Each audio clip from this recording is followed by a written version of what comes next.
Hello, and welcome to another video. For this video, this is me documenting a special day that I recently had when I found myself back in Washington, D.C. after almost 6 years since actually living there. I was there on a trip, and while I was there, I got to spend the afternoon hanging out and meeting the RightHear team in person at the Columbia Lighthouse for the Blind. We got to meet and hang out with their team as well. We hosted our weekly meetup together in person live for the first time ever. I got to test out the RightHear app, and then we got to have just a great conversation about accessibility, accommodations, disabilities, all of that kind of stuff that I live and work in every day as well as they do. So it was just a really, really cool day. Got to meet some new people, got to finally meet people that I have been working with for months remotely from Northeast Ohio, where I live currently. And I really just wanted to share what that day was like, what it's like navigating a big city with a disability, what it's like being around these teams and these people that are working to do great things. And I'm excited to share it. I hope you enjoy. Here's how it went.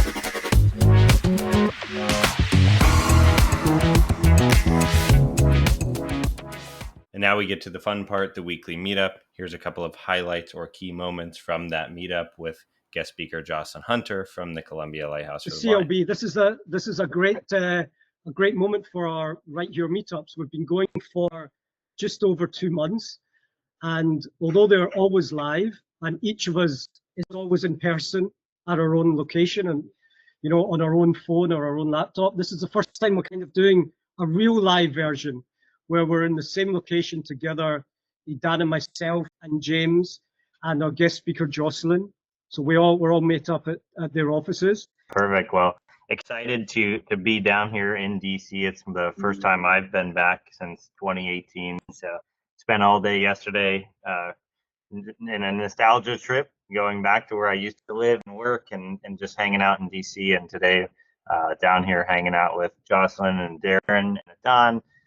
Our first time being together in person and meeting. So excited for that. But I'm going to just kick us off, introduce what we're doing here. It's our weekly meetup talking about accessibility, advocating for a better and more accessible future.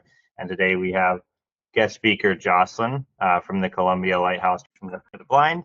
And she's going to tell us her story and what the Lighthouse does. And then we'll open it up for questions and have our conversation like we always do. So Jocelyn, over to you. Oh, thank you, James, for the warm welcome. Thank you, Darren and Idan, for your participation live today here from Columbia Lighthouse for the Blind's headquarters in the nation's capital. Thank you for your warm welcome, for your hospitality, and recognizing Columbia Lighthouse for the Blind as a true partner in accessibility. I've been here at Columbia Lighthouse for the Blind for a little over 19 years. I started my career here at CLB in entry-level position, working as the administrative assistant in our former location in DC. And quickly into that position, there was an opening for a marketing and volunteer specialist. And I applied, interviewed, and was hired.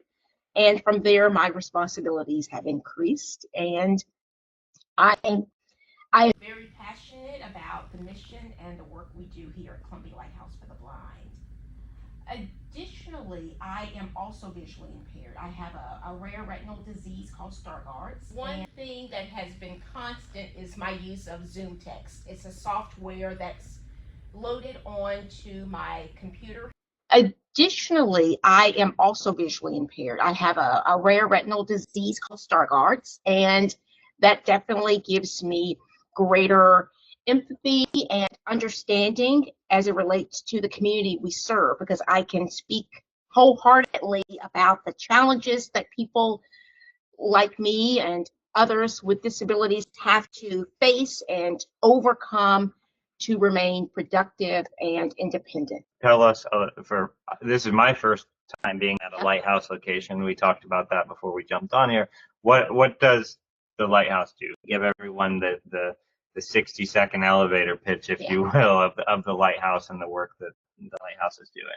So similar to the Houston Lighthouse, I know you all also have a great relationship with the Houston Lighthouse down there in Texas. Columbia Lighthouse for the Blind is one of more than 100 associated agencies of national industries for the blind down in Alexandria, Virginia.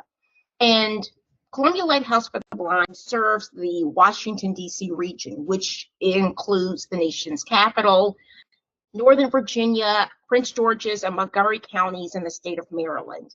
And we provide full comprehensive programs and services to people of all ages who are blind or visually impaired. Awesome. And you've been here for 19 years. So Yes.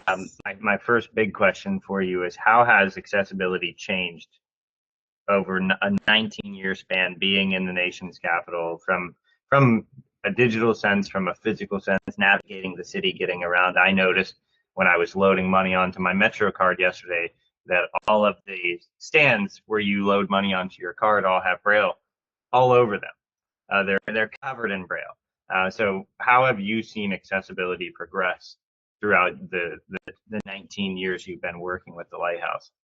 Immensely. There has been vast change since I have started my career here at Columbia Lighthouse for the Blind with regards to accessibility.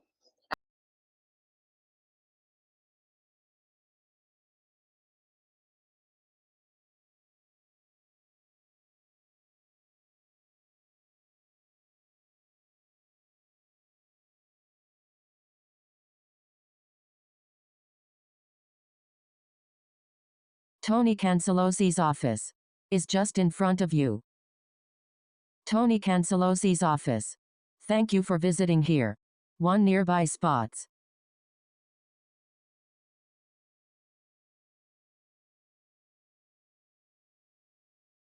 And last but very not least, here is a short interview conversation between myself, Idan, the CEO of RightHear, and Tony, the CEO of the Columbia Lighthouse for the Blind, talking about accessibility and how do we make things more accessible and inclusive for everyone, of all ages, of all backgrounds, of all walks of life.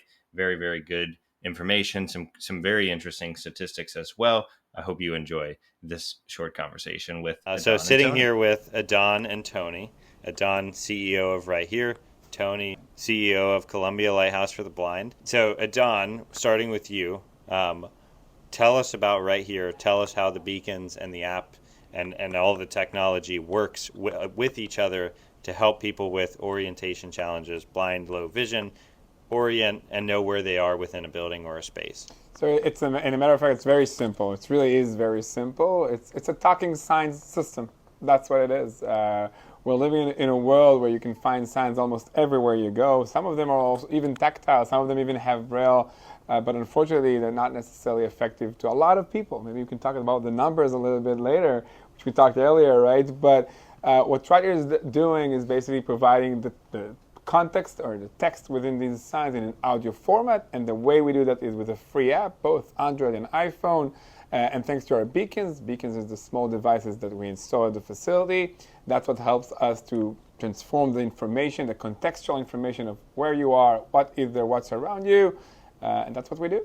Yeah, and so sitting here in the Lighthouse headquarters, as I was moving and walking through the hallway, it was telling me that accounting was 10 feet in front of me, the kitchen was to the left, Tony, your office was to the right, secretary was 30 feet in front of me. It was giving me context as my phone was moving and turning through the building, which is very cool. I haven't seen or experienced anything like that personally before, especially in the world of tech, and that I spend a lot of my time in. And so Tony, question for you. Yes. Why is there a RightHear beacon in the Lighthouse for the Blind? What made you make that decision and say, I want this in here? It was very easy because what I felt was people needed a way to have a comfort level to move around and be accessible and be independent. It made me feel also that it would help others gain their quality of life back. That this is something that they all needed to have more of quality of life. And so we were talking off camera before this. There was a couple of kind of staggering numbers that you threw out at me. What are some of those numbers when it comes to disability presence in the U.S.? Right. They are staggering. 136 million people have turned the age of 65 here in the United States out of a population of 325 million people. And if you think about the age of 65 going forward, we are looking at people that could have diabetes and diabetic retinopathy to a point of being millions of people that could lose their sight. And also people who could lose their independence because they're afraid to travel. This technology gives people an ease to their life into using transportation more often. The other statistic is that 24 million people in the United States have some kind of vision loss that concerns all of us of their quality of life. So with this technology, it gives them that independence. And I love using the word, and I'll repeat it over and over again, independence, independence. It's so important for people to recognize. Awesome. And you've been in the accessibility conversation for a little while. And so what advice do you have for somebody that is going through being diagnosed with a disability like vision loss or blindness? What's your one piece of advice for somebody going through that? For me, it's them recognizing that they could have independence if they want it. And Don, I'll ask you the same thing. What's your one piece of advice as you talk with people from all walks of life, all locations around the world? Right here isn't in every building yet, but one day, what's the conversation look like when you're talking about accessibility with somebody with a disability?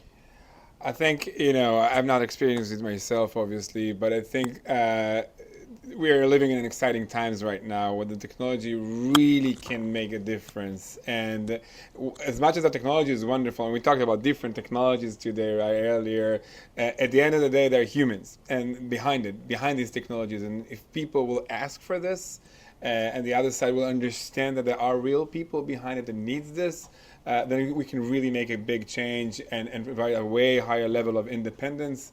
And as you said, it's all about providing independence and equal opportunity to all. Add one more thing, that at Columbia Lighthouse, we serve many different ways. One, getting people jobs. Second, more importantly, is giving them the ability to understand what their disability is and what it's about, and how it could be supplemented by the things that Columbia Lighthouse can provide, but others, like the technology that we're talking about. So if you really look at, we give people vision for sight. And that's so important to recognize that if we can give you the vision, sight will come with it. And that wraps up the afternoon with the RightHear and the Columbia Lighthouse for the Blind team. After this, I just went and grabbed something to eat and hung out in DC in the Georgetown area for the rest of the afternoon. The rest of the trip was phenomenal. If you want to see pictures and videos from that, they're over on my Instagram. But that is going to do it for this one. I will see you in the next one. Thank you so much for watching.